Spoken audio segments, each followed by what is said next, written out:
அவர்கிட்ட எனக்கு ரொம்ப பிடிச்ச வந்து ரொம்ப நேர்மையான ஆள், ரொம்ப கோவக்காரர், அது ஸ்ட்ரைட் ஃபார்வர்டு. ரொம்ப பிடிச்ச விஷயம் என்னன்னா யாரை பற்றி எதை பற்றி பேச மாட்டார். அவர் உண்டு அவர் வேலை உண்டுன்னு இருப்பார். மற்றவங்களுக்கு உதவி செய்யறதுல கருணை சொல்லுங்கள். அவர் தான்.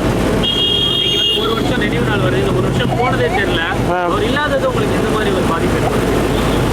நான் என்ன மாதிரி பாதிப்பு இருக்குன்னா, எனக்கு வந்து எம்ஜிஆர் எப்படி இருப்பாருன்னு எனக்கு தெரியாது.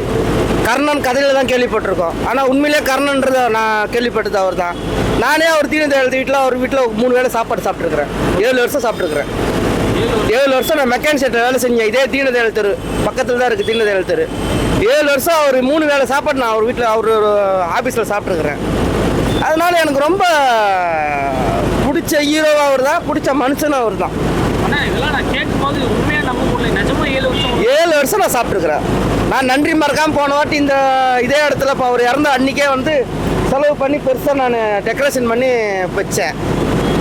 எனக்கு விஜயகாந்த் பற்றி பட்ட மாதிரிலாம் பேச தெரியும். வேறு யாரை பற்றி எனக்கு பேச தெரியாது.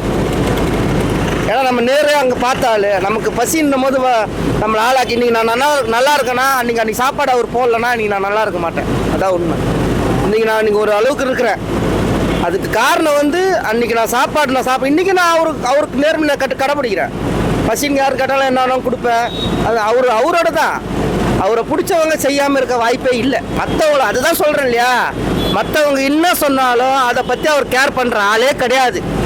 அவர் இருக்கும்போதும் சரி, இதே வேற யாரா இருந்திருந்தா அவனை உண்டில்லாம ஆக்கிட்டுருவாங்க, அவனை பொழைக்க விடாம ஆக்குவாங்க அவனை. ஆனால் இவர் வந்து அப்படி கிடையாது. யாரையும் பொழை பண்ண அவன் உண்டு. அவன் காசு வருது, அதனால அவன் சம்பாரிச்சிருப்பான், அவன் பேசிட்டு போகிறான்.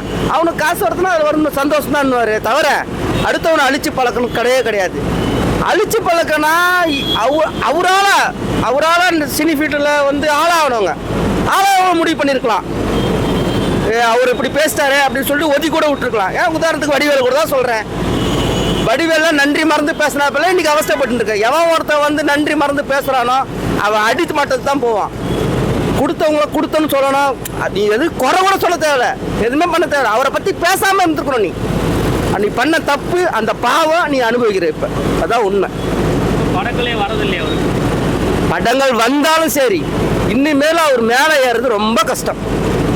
ரொம்ப. ஏன்னா வந்து எப்படி சொல்கிறது, கடவுளை குத்த சொல்கிறது ஒன்று தான், விஜயகாந்தை குத்த சொல்கிறது ஒன்று தான்.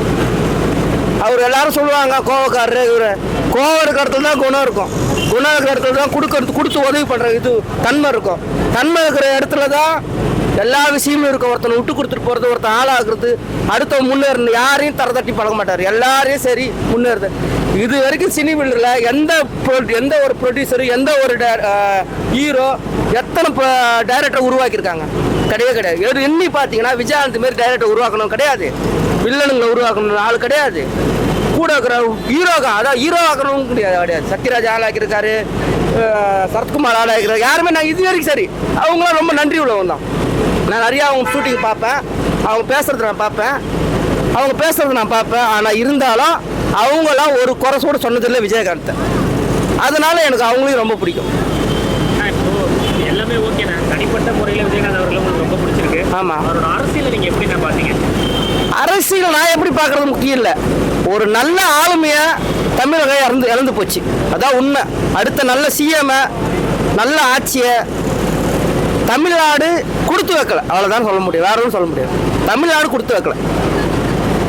ஓகே. அதை தொடர்ந்து விஜய் அவர்கள் வராங்களே, இல்லை விஜய் அவர்கள் இப்போதான் ஸ்டார்ட் பண்ணிருக்காரு. அவரை பற்றி நம்ம வந்து குறை சொல்கிற இது பண்ணுற மாதிரி ஐடியா இல்லை. ஏன்னா எனக்கு வந்து விஜயகாந்த் தவிர வேறு யாரும் பிடிக்காது. ஓப்பனாக சொல்லிடுறேன்.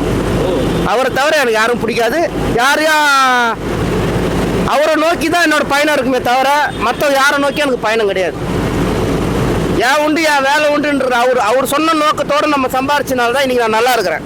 அதான் உண்மை. மற்றவங்க என்ன சொல்கிறாங்க அதை பற்றி நான் கவலை பண்ண மாட்டேன். விஜயகாந்த் மாரியே தான் நானும் கோவப்படுவேன், நானும் சண்டை போடுவேன், எல்லாமே பண்ணுவேன். ஆனால் மற்ற யாரும் என்ன குறை சொல்ல சரி தட்டி விட்டு போயின்னே இருப்பேன்.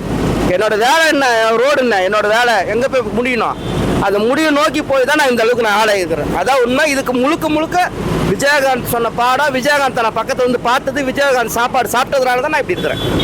இப்போ ஒரு கட்டத்தில் வந்து நீங்கள் பார்த்துருப்பீங்க, ஒரு விஜயகாந்த் ரசிகராக நீங்கள் அதை ஃபேஸ் பண்ணியிருப்பீங்க.